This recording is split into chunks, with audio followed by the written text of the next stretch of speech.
Couple of significant injuries today, Matthew Berry. We see it every Sunday in the NFL. And for the Jets, rookie Breece Hall had been making a tremendous impact at the tailback position. He's likely gone for the year with an ACL injury. How does that affect how you view Jets options and other options people may have for their fantasy teams? It's awful, right? Because Breece Hall not only having a great year for the New York Jets, but also fantasy managers as well.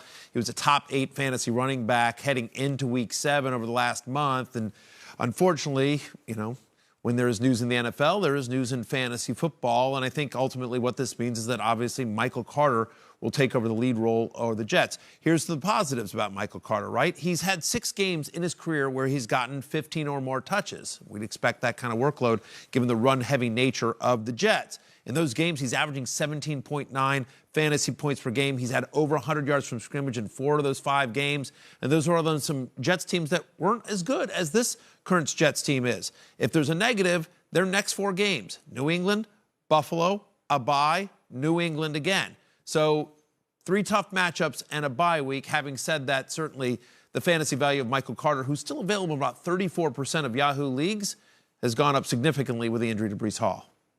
And let me just say this. Rashad Penny had some very poignant and appropriate comments just a few days before he suffered a broken leg about how difficult it is to play running back in the NFL. You have very large, strong people coming at you from every angle, everywhere you go. It's amazing more players don't suffer serious injury playing running back, and it's impressive that the guys who get injured do everything they can to come back to be 100%, and they know they're stepping right into it again and likely going to get injured at some point.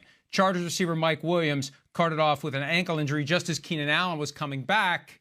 What does that do from a fantasy standpoint, from your perspective, Matthew? Well, the bye is coming at the right week for the Chargers, right? They're on bye next week. So we'll see 2 weeks from now if Mike Williams can come back from this injury.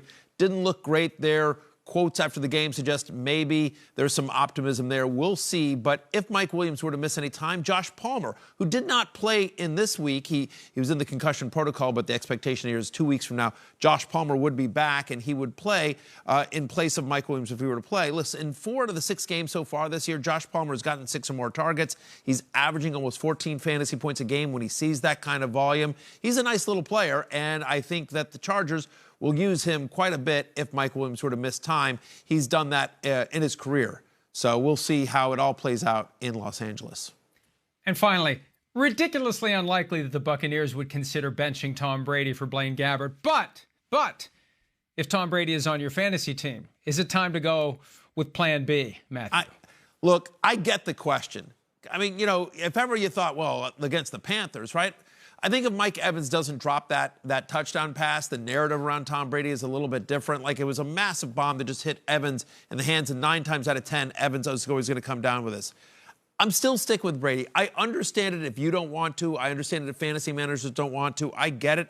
He's had under 15 fantasy points in 5 out of 7 games this year. It's been bad. Having said that, he's gotten Chris Godwin and Mike Evans back. He's had 40 or more pass attempts in 5 straight games, right? He's top 8 in the NFL in red zone pass attempts. So if you're just saying, like, hey, I want a quarterback that's going to throw a ton, right? I mean, again, he's throwing it 40 times a game. I think there's positive touchdown regression coming for Tom Brady. I just feel like every time you bet against Tom Brady, ultimately you lose. So I understand the question. I understand why people might be impatient, but given that kind of volume and ultimately his talent and the talent around him, I'm sticking by Tom Brady for at least 1 more week. I've been saying that for the past few weeks, though, and I get for both the Packers and the Buccaneers, it feels like it's not getting any better. I get it. They play the Ravens, and the Ravens secondary has certainly struggled this year. I mean, we saw Jacoby Brissett have a nice game against them today. So maybe the Ravens, which is not the Ravens defense of old, is kind of a get-right game for Brady. They must win that game next week. And that's the best news for Week 8. We get to see Brady in primetime Thursday and Rodgers in primetime on Sunday night. And you'll see us next Sunday night. See you then. Hi, I'm Mike Tirico, and thanks for watching. Make sure to hit subscribe for the latest news and highlights from NBC Sports.